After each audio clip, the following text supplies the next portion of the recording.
Welcome to HC Dialogues. My name is Edric. And my name is Joy. And why are we here? Want Why to are help we you here? parent right from the start.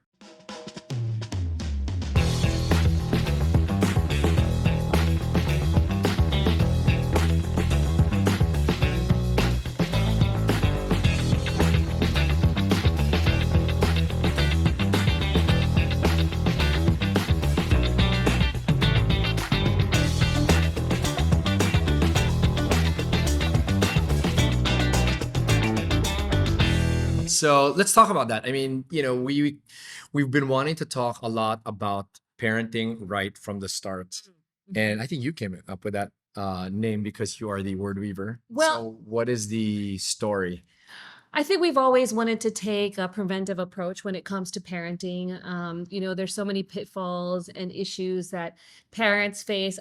Same with us, right? Along the way.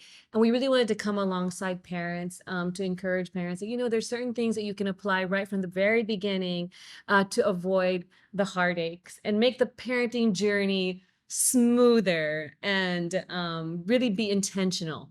Yeah, and I think that the unique thing about our parenting experience is we have 2 decades of experience already, right? 6 kids later, for those that know us and follow us. But the unique thing is we've experienced something that even in recent months, you've been very honest and emotional about saying one of the best decisions we made as a family has been to homeschool, right? So I know you've heard me say this quite a bit, but we like to say that good parenting and homeschooling are synonymous. So parents who are wanting to be good parents are actually effectively homeschooling. They're teaching their kids important things for their life, right? And people who are in the education pedagogy or method doing homeschooling will only be able to do it well if they have good Parenting. parenting. So the reason why we wanted to do right from the start is we've dealt with so many families who in their later years are trying to repair backwards and yeah. it's so much harder. And I think the premise is that all parents want to do a good job. I don't think that anybody has a child and is like, gosh, I really hope I ruined my child's life. I want to mess this up big time. Yeah. But we don't often find that out till much later on, because a lot of things that we learn from our own parenting experience with our parents we apply, right? And it can be mistakes and misconceptions and issues that we brought into our own parenting. And just the season that everyone's in, it's such a busy time for everyone, and technology has made things so much more challenging. There's so many more competing influences for the hearts of our kids. So I just feel like there's a little bit of an oppressive atmosphere for parents today, and it's challenging to navigate that. And I think parents want to get things right from the start. And so we want to really come alongside parents and just provide perspective. Yeah, and it doesn't mean that this is only for people who are wanting to do it from the start, right? Young families. No. We know that the pandemic has created a boom in young families because of situations there, but this is for parents who want to be able to get it right from the start, but also parents who are in a season where they're like, you know what, maybe I can retweak my fundamentals and make sure that I refresh or reset the way that I'm doing my parenting so I can be a better parent. It's a very honest conversation, and people have been following our platforms. We're very honest and raw. So let's Sometimes too honest. yeah, you especially. You are the overshare. She Wait. is this one is the overshare. So when we say right from the start, I mean right from the start can start like today, Correct. right? Whether That's right. So Right. right. right. That's right. Correct. So I think that when Edric mentioned that the unique thing about our personal experience is that we have been homeschooling for 21 years now. We've known a lot of homeschooling families as well. And Built systems. We've supported, many different homeschoolers around the world. we've been very much involved in family ministry, even in our church. So homeschooling, we can't talk about parenting without also talking about homeschooling. And we want to just kind of give you guys a background, a history of where we've come from to make it more personal. So So let's do Yeah. the definitions first, right? Because Sure. people are hearing this and there's so much talk about homeschooling. So let's just frame it a little bit. I know it's changed and that'll be a whole other episode, right? But let's talk about what homeschooling is so that when the definition is, or as it's clearer in our conversation, then we can talk a little bit about the origin story and how we even got involved, right? Okay. So what is homeschooling? Your view. homeschooling is what I do every single day. It's circular. which No, is no. what you do every day. Homeschooling fundamentally is really parent directed, parent led education of children. And the primary environment is the home setting. So that is how I defined it. Good. And my shorter version is Yes. parent-led home-based education. I think that's still true today, right? I mean, I think a lot of things have changed. But when you think about the three main components of that definition, parent-led, so the parent is the one ultimately deciding what will happen to that Mhm. experience. You can have a team of experts, if you will, right? Coaches, teachers, etc., but Tutors. Yeah. tutors, but you're driving it. Mhm. And then home-based, it doesn't mean home limited, right? It's not just learning at home, but that's the base. A large part of the experience is from Mhm. your homes, whatever that home might look like. Yeah. And then it's an education. It's not just a supplement, a nice experience. It really is a deep learning experience that will equip them practically, and at least in our context, even formally, as Mm. the government has structured even the learning Yeah. competency. So that's, we're both on the same page, right? Yeah. Parent-led, home-based education. Great. And So parent led, we insist on parent led because you know your child best, mm, right? You know what makes them tick, mm, what makes them excited, what is meaningful to them, what their weaknesses and strengths are. So parents are actually in the best position to understand and know what their children need most in the education and how to provide that. I wanted to show you the books that are here everywhere, but it's hard to see, but we'll get into that later. But we can start first with, home-based. yeah. This is what home-based looks like. This is what happens when you're home-based. Okay. So yeah, so I'm gonna ask Joy a couple Mhm. questions now about this because and we'll talk about this separately. I had no clue what this homeschooling is. In other parts of the world, home education is used. In our country, formally, it's actually called home education to Yeah. distinguish it, because the reality is, to regulate a school structurally, homes cannot comply with that. So home education, right? Mhm. So let's talk about that home education. I mean, how did you know about this? For everyone that's watching this, I know the story, but would you share that, please? Yeah, so I first experienced it because my mom really wanted to homeschool my siblings and I at a certain point. And we're five, there's five of us in the family. And so at some point in her parenting journey, she met like a missionary family. And we were going to a really good Chinese school at the time. And the academic rigor was very good, but my mom just kind of felt like, we were stuck in traffic every day going to and from school. And then when we would get home, we would always be exhausted. And she felt like it was all about academics, academics, academics. And it wasn't like a holistic sort of experience, a holistic upbringing. And so she goes into this missionary couple's home and she sees the kids sitting around the table, interacting with the mom, engaging the mom, learning together. They were playing instruments together. And all of a sudden, it was like this magical moment for her where, if you can imagine, lights like, oh, like, this is what I want. This is what I want for my kids. I And want to insert myself, and I yeah. can imagine her hearing those sounds. I'm Yeah. just saying, right? Knowing your mom, I can imagine, like, if you see her, there probably were those sounds around her. And she's a pretty out of the box person, right? So she was open. Like when she saw this, when she had an image of something that she wanted for us, for her children, but she couldn't articulate it at the time because she'd never seen anything different. But then all of a sudden, she sees a picture, an image of what our own upbringing could be like. And she was sold on it. So she started to talk to this friend of hers and get more ideas, but she had to convince my dad, who is very traditional in his approach to education. My dad is a Chinese businessman, and so his idea was to send us, of course, to that school, and he was still bent on sending us to that school. So she really had to pray, because at first my dad was like, knowing my mom's personality, because she's a little bit like me, she's very like free flowing, and so he was like, She's 10x more free flowing than you. I was trying to be nice, but he was like, Deanna, do you think that you really think you have what it takes, like the discipline to really do this? And he said, tell you what, you pray about it for 1 year.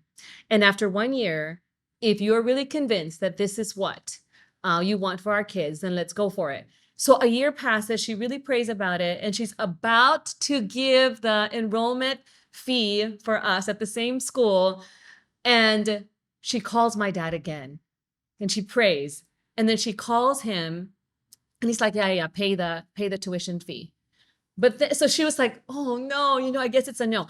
But then shortly after that, I think he calls back and he said, okay, let's go for it. Let's do it. So she was so excited because she had really committed this to the Lord. And I think that's the first thing that we want to emphasize when it comes to parenting. You and your spouse, in whatever education you choose, and as you parent your children, you need to be 100% aligned, because it cannot be that you have one intention for your child or your children as a wife, and then as a husband, you have another intention. And that's going to cause so much conflict and friction, and the kids are going to feel it. So they had to be 100% aligned on homeschooling. And then we started our homeschooling journey. Now, back then, my parents had no support structure, right? Except for that family that they kind of got tips from. My mom went to National Bookstore. She just bought the books for each of our levels and she divided them. Let's say she took a book, okay, this is a math book, divided it into 4 parts. And basically that's quarter 1, quarter 2, quarter 3, quarter 4. She probably heard some sounds as she was opening the books as well. And just want to imagine that if you had to meet her. And that's radically different than what the situation is today, because now we have so many resources. I would even say infinite resources as homeschooling families to choose from. But for her, it was really a step of faith. And that's where your parenting journey begins. I think as we close this first part, wouldn't you say that your parenting journey begins as a step of radical faith? For sure. But before I answer that, because that's a loaded question, tell me what you felt as the homeschooled child, the memories you have of those days. Because you framed it from your mom's decision with your dad. But as the homeschooler, you were how old? I was probably 9 at the time. And I would have to say that those were it's getting emotional. Those are the best years of my childhood.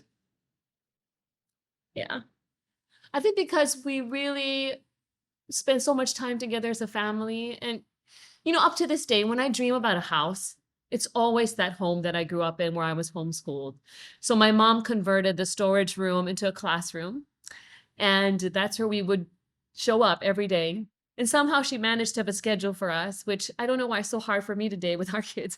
But it was really some of the best years of our lives, because I think that we became super close as a family. We really got exposed to my parents' ministry also, and we internalized the values that they wanted us to really internalize because of that time and relationship and their intentionality. Right. And when you look back, what would you say are one of the biggest lessons that you got from that whole experience? Because it was what, 3 years, 4 years of homeschooling before you went off to school again. Yeah, it was 3 years for me. For my other siblings, it was longer. For my youngest, I think it was 7 or 8 years. My youngest sibling, Carolyn. So for you, what And was I wish I'd been homeschooled longer, because those who were homeschooled longer ended up being smarter. So we can argue that, I know all their siblings, depends on what you define as smart. But no, maybe one main lesson as you look back in your stint of homeschooling, although you yeah, wish it could have been longer. I think that my mom was not an expert when it came to education. She was not even a teacher, but she just really had the heart to be with us. She wanted to be around us. She was present. She was engaged. She did her best to show up. And you really saw God's grace in our experience, where, in spite of her and the areas where she lacked, that we all turned out okay. We all graduated, I believe, with honors in high school when we eventually went off to high school. And then we also did pretty well in college. We all went to Ateneo. Woohoo! Plug. Most one was able to Except one, overseas. Yeah. after 2 years, went overseas to dental school. But I'm saying that if we were an experiment, because back then it was so radical to homeschool in the Philippines, but by God's grace, we all turned out okay. So I think I would say more than okay, but I'm not saying that like we're so awesome, but just it goes to show that even without the resources, the support system, the commitment she had to really homeschool, and her commitment to show up, to be there, to do her best. And then God supplied where she lacked. Great. I want to fast forward to many years later, homeschooling now, you're doing it. What's different? Well, we'll answer that in the next episode. Okay. For in the meantime, ask me the question you had, and then we'll close with that. Oh, the question, the parenting journey itself really begins with faith, right? Because you really don't know anything when you have your first child. So that's what I wanted you to maybe emphasize and just share as we wrap this up. Yeah, I think there is an element of faith, but there is also because everyone wants to do it right. The question people ask will be, where do I go? And today versus when your mom was raising you, right? There's so much information out there. I think the question people need to ask today is really, what do I believe? What will I choose to then apply to my parenting journey, right? So part of what we wanted to do and be honest about is we don't have all the answers, right? But we are in a very real way playing coaches. We're not just in the trenches with 5-year-old kids. We've got kids who are adults. And so we have a little bit of hindsight seeing what has worked and what has not worked. So this is our desire, is to kind of journey with you and give you a peek behind the scenes or under the hood, if you will, to see what's working, what's not working. But I wanted to close with that thought of, where do you go? One of the things that we have found very helpful in our parenting and homeschooling journey, someone said it this way: the most important curriculum you want your children to learn, whether it is homeschooling or a conventional school, is really the Bible, because there's so much information out there, and I think we can get lost. And if we are going to get it right from the start, we need to make sure we go to a source, a guide that will have the perspective of the breadth and depth of what really works. And the designer of family, Right. which Designer who of is God. family, right? So I like how you said that's where the faith kicks in, right? We need to be able to have a faith in a God that has designed the parenting and the family, so that from that vantage point, we can then say, okay, you show us what to do, rather than us figuring it out and hobbling and making all these mistakes, which we still have done, right? But it helps minimize the pain. It helps minimize a lot of the guesswork when there is a tried and tested guide, if you will. So that's what we're gonna do as we go about this whole series and unlock this journey and these dialogues, these conversations with you. We'd love to do that. We'd love to be able to see what's working, what's worked and what's not worked. All right, weave it in homeschooling, but really go back to, hey, this is the source. We should have that book here somewhere. We're gonna have it in the next set, but that would be our guide, right? So I'm excited. Anything else you want to say before we wrap up our first? Yeah. Are you Let's go to the excited? next one. Yeah. No, I think you're really excited to do this. Yes. I am excited. I love doing stuff like this with you. So You said the thing that makes you most come alive is a conversation on. family, parenting, family, homeschooling. Yeah. So we're finally doing this again. So thanks for joining us again. I'm Edric, I'm Joy, and these are HG Dialogues, where we want to help you get it right from right the at the start. start.